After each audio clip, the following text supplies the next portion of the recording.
नमस्कार, मैं हूं मनोज कुमार और आप देख रहे हैं हमारा चैनल मिस्टर मनोज एंकर।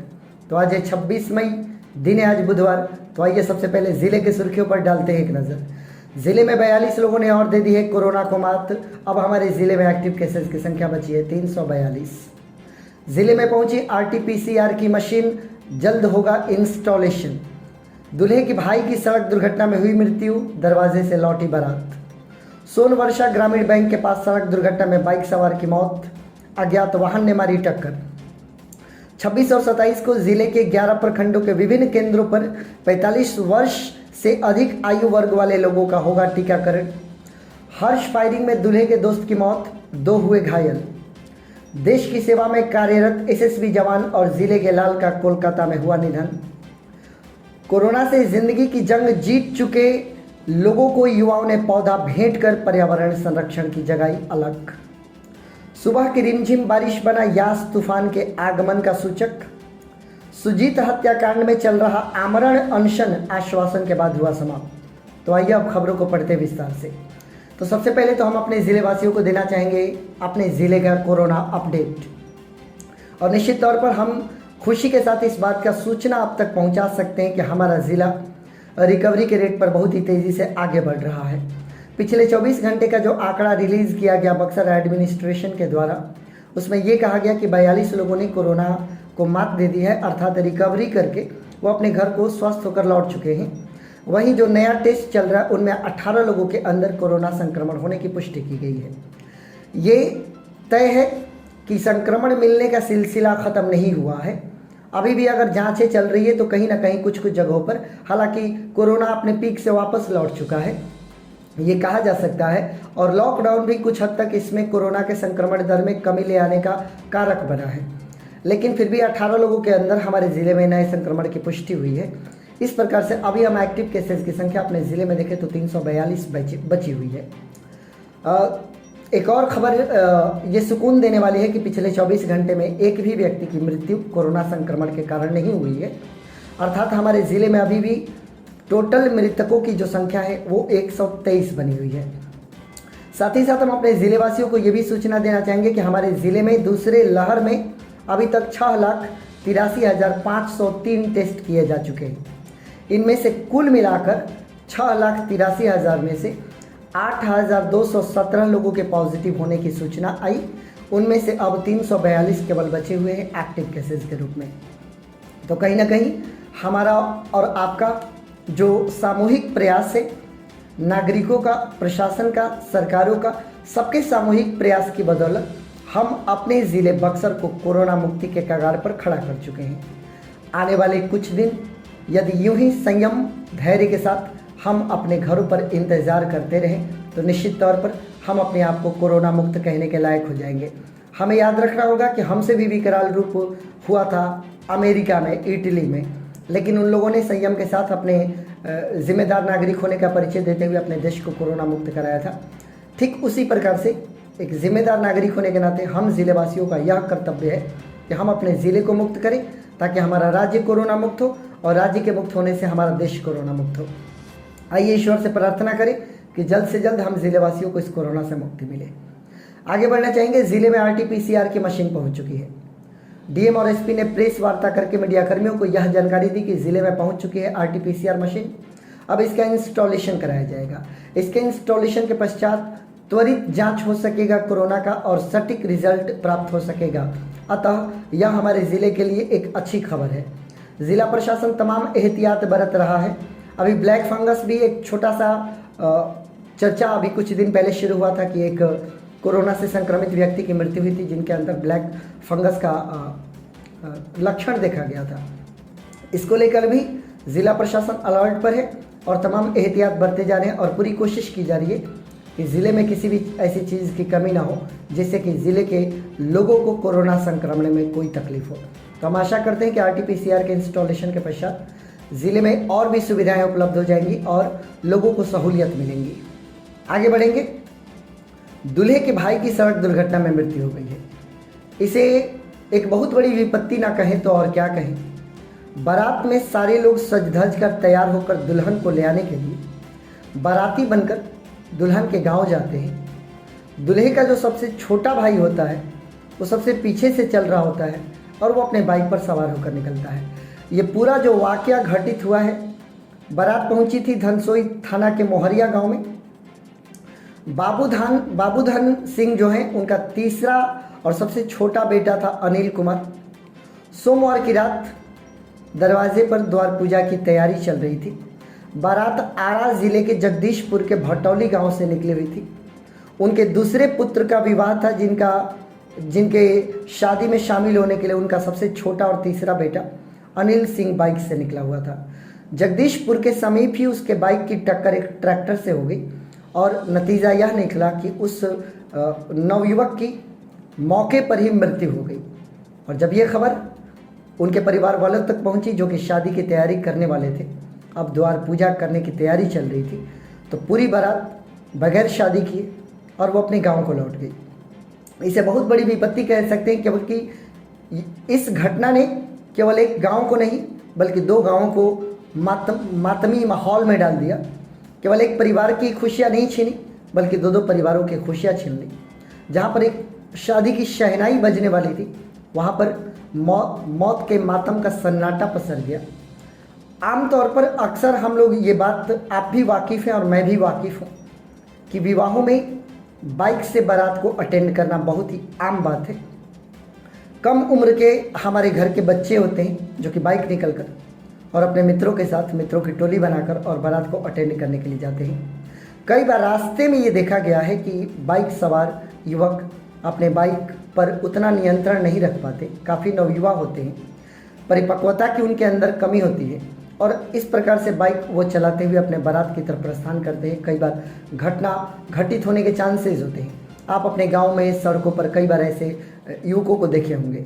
हालांकि कहा नहीं जा सकता कि यह घटना के समय उस समय क्या हुआ था, लेकिन कहीं ना कहीं बाइक चलाते समय हमें अपनी ज़िंदगी का पूर्ण ख्याल रखना आवश्यक है, क्योंकि ये ज़िंदगी सिर्फ हमारी नहीं, इस ज़िंदगी पर हमारे घर वालों का कर्ज है, हमारे माँ बाप का कर्ज है।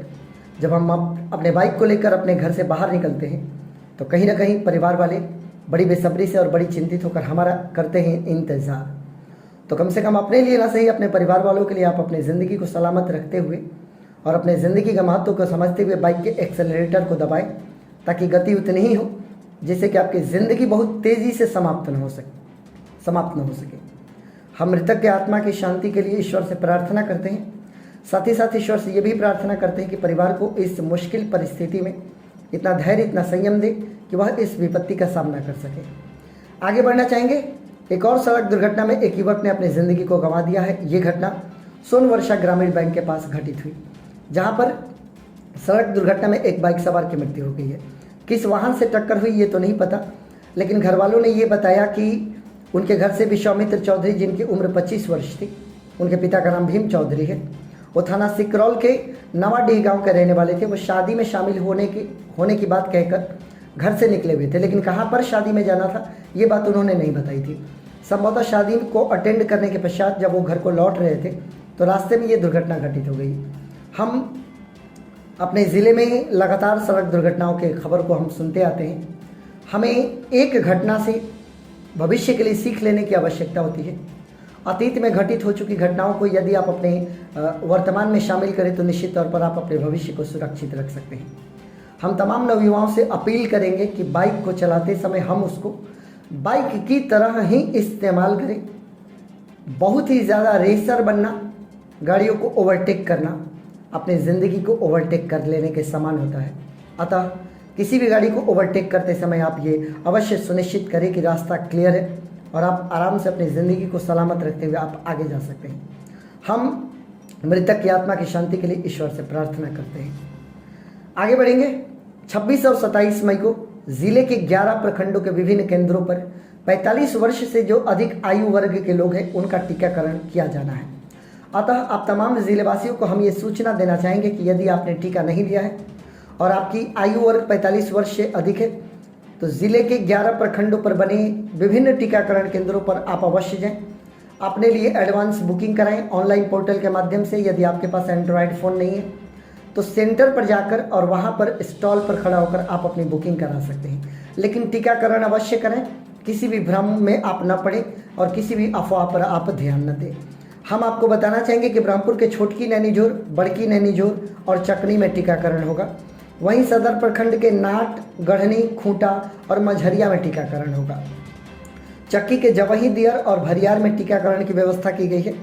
तो चौगाई के ओझा बराव, दगौली, रेवटिया और वीरपुर में टीकाकरण दिया जाने वाला है। वहीं अगर चौसा की बात करें तो बनारपुर, नरबतपुर, सिकरौल और कोचारी में टीकाकरण केंद्र बनाया गया है। डुमराव की बात कर ले तो कृष्णाबरम, उड़ियानगंज, रेहिया, नुआओं, अरियाओं और नंदन में टीकाकरण केंद्र बनाए गए हैं।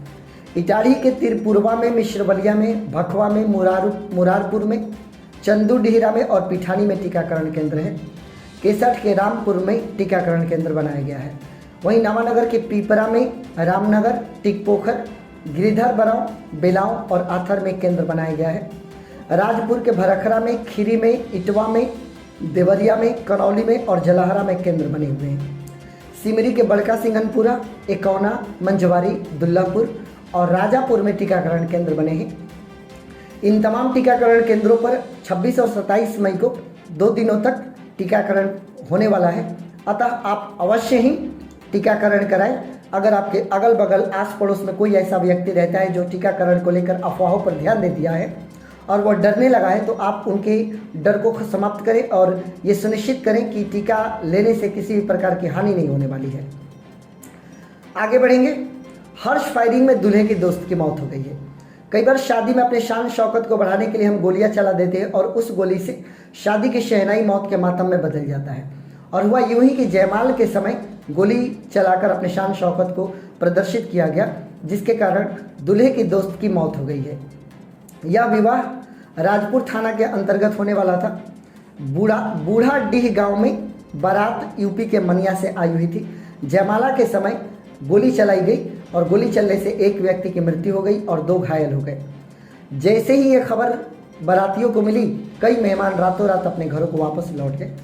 शादी जैसे तैसे हुई होगी या न, बहुत ही मुश्किल हुआ होगा। 2 घायलों को विश्वामित्र हॉस्पिटल में भर्ती कराया गया इलाज के लिए। हालांकि पुलिस प्रशासन ने इस बात से इनकार किया है और उन्होंने बताया कि उन्हें किसी भी प्रकार की गोली चलने की खबर नहीं है। लेकिन जब ये पता चला कि 2 लोग घायल होकर और विश्वामित्र अस्पताल में भर्ती है, तो नगर थाना के थानाध्यक्ष विश्वामित्र अस्पताल में पहुंचकर और उनका हाल चाल लिया और घटना के बारे में जानकारी ली। हम शादी विवाह में अपने शान और शौकत को दिखाने के लिए ज़रूरी नहीं कि गोलियों की तड़तड़ाहट करें। मीठी बोली की वर्षा कर, साथियों के साथ नृत्य कर, आपस में प्रेम बांट कर भी हम अपने शान और शौकत को प्रदर्शित कर सकते हैं। अतः कृपया करके ज़िलेवासी हर्ष फायरिंग को इग्नोर करें, अन्यथा इस प्रकार की घटनाएं घटित होती रहेंगी। आगे बढ़ेंगे। देश की सेवा में कार्यरत एसएसबी का जवान जो हमारे ज़िले के लाल थे, उनका कोलकाता में निधन हो गया है। खबर के अनुसार वो कोलकाता में चुनाव कराने के लिए गए थे और वो रेंका, जो कि थाना सिकरौल के अंतर्गत आता है, रेखा गांव, वहीं के मुख्य रूप से निवासी थे। उनका नाम रितेश उपाध्याय और उनकी उम्र 36 वर्ष है। बताया ही जा रहा कि अचानक उनकी तबीयत खराब हो गई। उनका ड्यूटी कोलकाता में था। उनके अंदर कुछ ऐसी समस्या थी, लिवर प्रॉब्लम थी। कोलकाता के अलीपुर के हिंदुस्तान चौक पर वो ड्यूटी कर रहे थे। लिवर में प्रॉब्लम होने के कारण अचानक उनकी तबीयत ज़्यादा बिगड़ी और उनको अस्पताल में भर्ती कराया गया, लेकिन उनको बचाया नहीं जा सका। उनका शव जब उनके पैतृक गांव पहुंचा तो गांव वालों का जमावड़ा लग गया अपने गांव के लाल को देखने के लिए। कहते हैं कि जब देश की रक्षा करने वाला कोई भी जवान अगर अपने जान को कुर्बान करता है या फिर उसकी मृत्यु होती है, तो पूरा गांव, पूरा देश उसके लिए मातम मनाता है। और ऐसा ही नज़ारा आज रेंका गांव में देखा गया जब उनके साथी उनके शव को लेकर उनके पैतृक गांव पर पहुंचे। पूरे गांव के लोगों ने जुटकर उनको श्रद्धांजलि अर्पित की, उनको याद किया। लेकिन सबसे दुखद बात यह है कि उनकी ज़िंदगी तो चली गई, लेकिन उनके पीछे उनकी बेवा पत्नी बच गई। साथ ही साथ एक 2.5 वर्ष का मासूम बेटा उनके पीछे छूटा रह गया। और यह 2.5 वर्ष का मासूम बेटा अपने पिता के चिता पर सलामी दिया, अपने पिता के शव को सलामी दिया। वहाँ पर खड़े लोगों के रोंगटे खड़े हो गए जब 2.5 वर्ष के मासूम को अपने पिता को मुखाग्नि देना पड़ा। संभवतः उस मासूम को ये नहीं पता कि जिस पिता को मुखाग्नि दे रहा है, अब वो पिता की मोहब्बत उसको अपनी ज़िंदगी में नहीं मिल पाएगी, उस पिता का आशीर्वाद उसे प्राप्त नहीं हो सकेगा। लेकिन वो कम आयु में है। हम चाहेंगे कि ईश्वर उस 2.5 वर्ष के मासूम को इतना प्यार दे, परिवार वालों को इतना लायक बनाए कि वो इतनी मोहब्बत दे उसे कि ज़िंदगी में कभी उस 2.5 वर्ष के मासूम को अपने पिता के मोहब्बत की कमी न महसूस हो।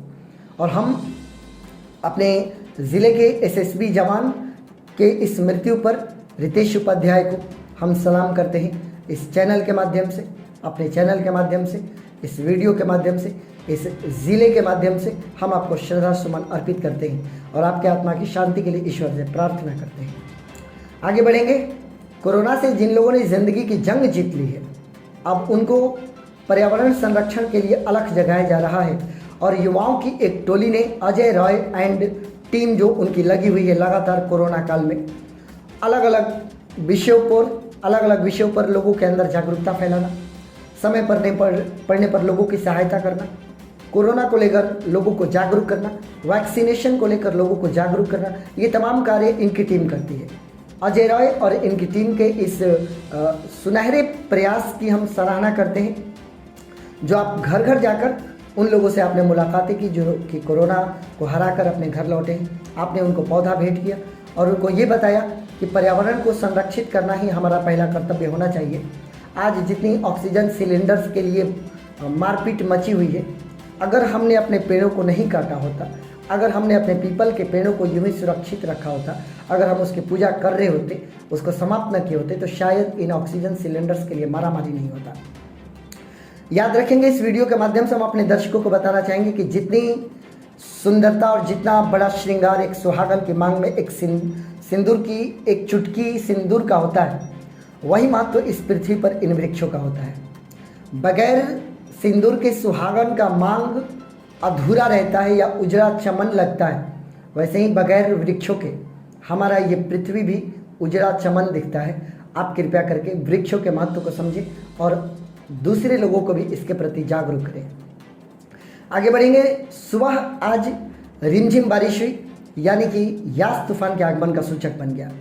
बहुत ही जल्द मौसम हालांकि सुहाना हो गया बारिश के पश्चात, लेकिन ये इस बात के आगमन का सूचक है कि तूफान आ रहा है। आप ज़िलेवासी पूरी तैयारी कर ले, क्योंकि ज़िला प्रशासन ने बज़ाब्ते आप सभी को ये सूचना पहले से मुहैया करा चुकी है कि आने वाले कुछ घंटे हमारे लिए बड़ी मुश्किल वाले होने वाले हैं। अतः आप आवश्यक तैयारी कर ले।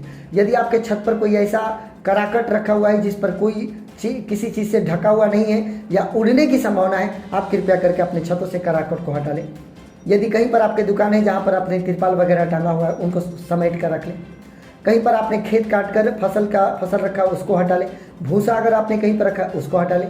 आप पानी अपने टंकी में और अपने घरों में बाल्टियों में स्टोर करके रखें, क्योंकि बिजली आपूर्ति बाधित होगी और बाधित होने के पश्चात आप अपने घर पे मोटर को स्विच ऑन नहीं कर पाएंगे। तो ये तमाम ऐसी आवश्यक तैयारियां हैं जो आप करके रखें, और मोबाइल के बैटरी को भी चार्ज करके रखें ताकि आप तूफान के समय में अप टू डेट रहें और तमाम बातों को जान सकें और अपने लिए आवश्यक तैयारी कर सकें। आगे बढ़ना चाहेंगे। सुजीत हत्याकांड में आमरण अनशन उनके पिता कर रहे थे। 1 वर्ष पूर्व उनके पुत्र की हत्या हुई थी, लेकिन किसी की भी गिरफ्तारी नहीं हुई, जिसके कारण पिता तर्केश्वर साहब बहुत ही दुखित थे और उन्होंने आमरण अनशन करने की ठानी और वो बैठे। आमरण अनशन पर महिला विकास सेवा संस्थान के बैनर तले वो अपराधियों की गिरफ्तारी की मांग रखी उन्होंने। प्रशासन ने उनकी बात को सुनी, प्रशासन के लोग उनसे मिलने के लिए गए और उनको ये आश्वासन दिया कि 15 दिनों के अंदर ज़रूर ऐसी कोई कार्रवाई की जाएगी जिससे कि आपके बेटे के हत्यारों की गिरफ्तारी संभव हो सके।